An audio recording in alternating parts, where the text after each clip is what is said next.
we making an excuse for the namesake of mental health, or are we just avoiding accountability? There's a fine line between self-help and self-sabotage, and today we're here to break it down. Let's talk about it. First and foremost, I understand mental health is real. This is not a deterrent to people who have went through certain things or are going through things right now in their life. But I think that in a day and age where we try to stigmatize mental health around everything that happens bad in us, that's when I have an issue. And I'm somebody as a mental health advocate. There is a fine line where we have to start understanding that what is here to help us grow, or what have we went through in our lives that has produced some kind of trauma response within us. Like I said, mental health is real. Stress, anxiety, depression, and burnout are so real. They're not just in your head, they affect your mind, body, and soul, and how you perceive every single day. But then we have accountability. Accountability is doing what you said you're gonna do, even when you don't feel like doing it. There's many times where I don't want to do my work. There's many times where I don't want to get up and go to the gym and I feel worse about myself. Then I'm more sad and I'm more depressed because I'm eating all day. That's accountability. You said you wanted to lose weight this year before summer. You said you wanted to change up your diet. You said you wanted to change your eating habits. There's a difference. And we're going to talk about it more. The problem is with most of these situations is most people confuse protecting your peace with avoiding responsibility. And that's where we get into trouble. Because at that point now, you're having a hard time distinguishing what's here to help me grow between what's actually hurt me in the past. For example, calling off work for a mental health day because it has been stressful is valid. We've all been through that. I for sure am as somebody who has done that in my life. But missing deadlines, project that you said you were gonna get done, is now being reckless and irresponsible because you're part of a team, you have a job to do, and you said that, and within your job requirements and parameters, you have to be able to show up when you said you're gonna show up. That's being irresponsible, and that's not having accountability. My second biggest point is when mental health starts becoming an excuse. And I'm not here to attack anybody, but like I said earlier, there is a fine line between avoiding responsibility and protecting your peace. That is two different things, but trust me, a lot of us muddy them up a lot of the time. For a lot of people, we have been in a place where we want to get coddled. I'm here to tell you now, life is not meant to be easy or comfortable. Even if you have a lot of money, there has to be a certain place where you have to do to make a lot of money to live a quote unquote comfortable life, but you're always having to keep pushing. For a lot of people, they see mental health as honestly an out to having to take responsibility for how they grow up. And it doesn't help that most people spend most of their time on social media seeing other people's success, seeing other people's failures, and associating themselves vicariously through it. And they don't know how to distinguish between what's real and what's fake. And it sends them down a spiraling hole of confusion, of depression, of anxiety, of I feel lost or I feel like I'm behind. I promise you, if you spend a day writing down what you do, you'll see where a lot of your triggers are coming from. Self-awareness is key. This point is so important because for a lot of us, I understand that we go through traumatic events that cause us to step away from a lot of things. And I'm a big proponent of setting boundaries, understanding what your triggers are, but are you taking time to heal or are you running away from the actual issue? That's where the problem is. And for a lot of us, we're not taking the necessary parameters to actually heal our mental health.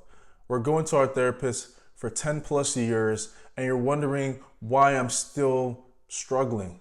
Your therapist, unfortunately, is not your savior. Your therapist, unfortunately, is not somebody that can magically heal you. There has to be a lot of inner work that has to be done on your own part that allows for growth and healing process to actually start. And for a lot of us, we don't. We go to our therapist, we read the book, we go to the seminar, and then we come home and we go back to the same bad habits.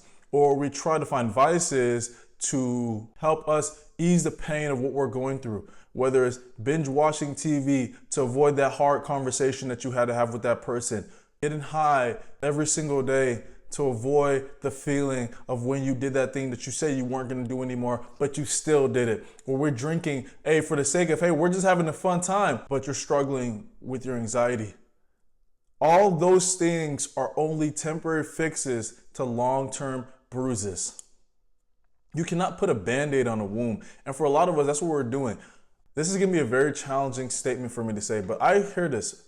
A lot of people have fun, but don't have peace. Let that sink in. A lot of people have fun, but don't have peace. Why do you think so many people are so impulsive on relationships or dating or decisions that they do? Because they're always trying to find something to keep this unnecessary high up. A lot of people don't know how to sit within themselves. I'm talking about not doing anything, not even meditating. We try to use so many different techniques, from just sitting and being bored, sitting and understanding, what am I feeling right now? Where am I heading? Where's my headspace?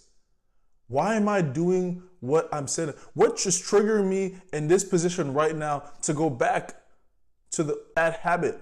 That's the accountability piece. You can go to your therapist all you want. You can read every self-help and motivational book all you want. But until you understand there's a time and place where I have to do the inner work, where I have to sit in the uncomfortable, you're never gonna change. You're gonna keep reliving the same 5 experiences every year, and you're gonna call that life. Honestly, ask yourself, what am I doing right now? Is this a break or an escape? And for a lot of us, we're just trying to escape life. I'm talking to you as a friend because I've been there. I understand where there's places and spaces where you just don't feel like I'm doing enough, where I can never get right. But I want to tell you, you're an adult, you can do whatever you want. And that's a scary thing sometimes, because we can do whatever we want, but sometimes doing the hard thing. I always say this, do the hard things in life. That's what's gonna bring the most joy and fulfillment.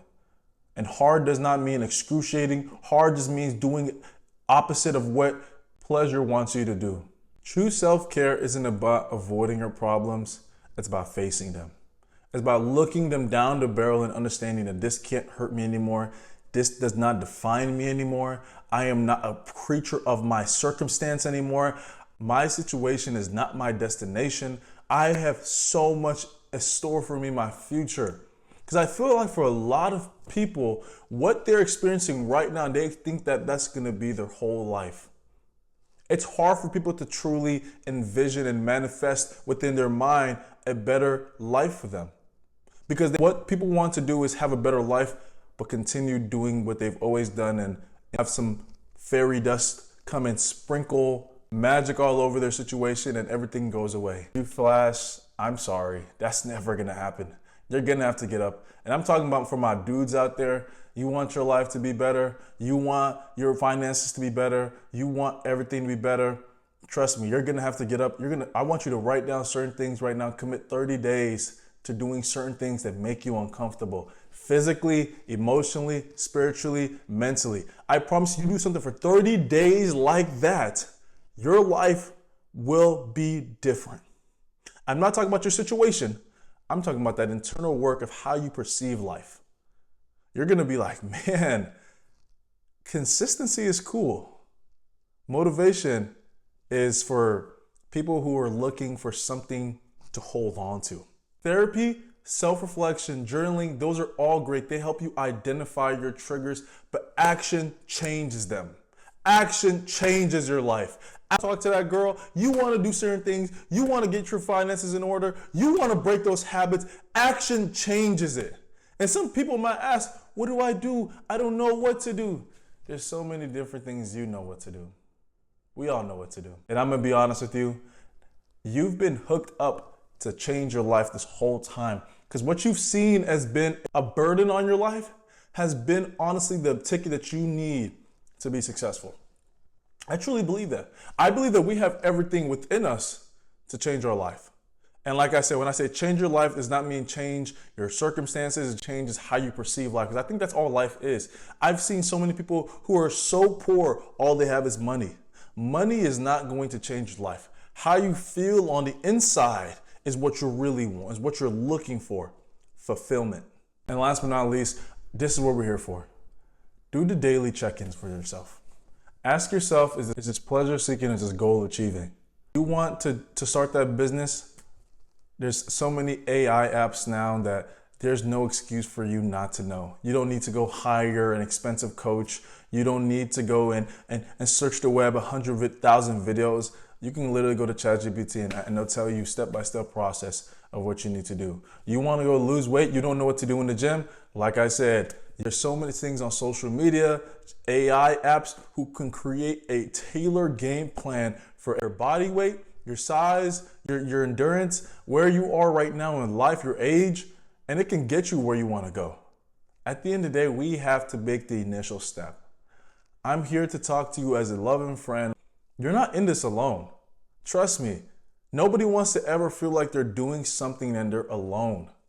But I'm here to tell you, every single day, you gotta be taking some kind of small step. It doesn't have to be grandiose, it has to be some kind of small step towards where you wanna go. And then find an accountability partner. I think where we fall short is that we try to do things by ourselves. And life is never meant to be done by ourselves. It's meant to be done in community and done in fellowship. Man, even Jesus Christ ain't doing anything by himself. The way he was moving in the Bible, he had his disciples, he had his followers. He was always moving with somebody. Yes, he could have done it by himself. Obviously, he's Jesus Christ. But he understood the importance of community. He understood the importance of having people around you to encourage you, to do life with you, to motivate you. And for a lot of us, we're failing at our goals because we're trying to take it on by ourselves. We're failing at our goals because we're trying to do everything on our own accord. I'm here to tell you that you don't have to do that. You don't have to struggle anymore. You can change your life by just trusting that others will be there for you as well. So what do you think? Are we confusing self-care with excuses? You let me know. Drop a comment and let's have this conversation together. And if this video hit home, subscribe and share with a friend. Let's grow together.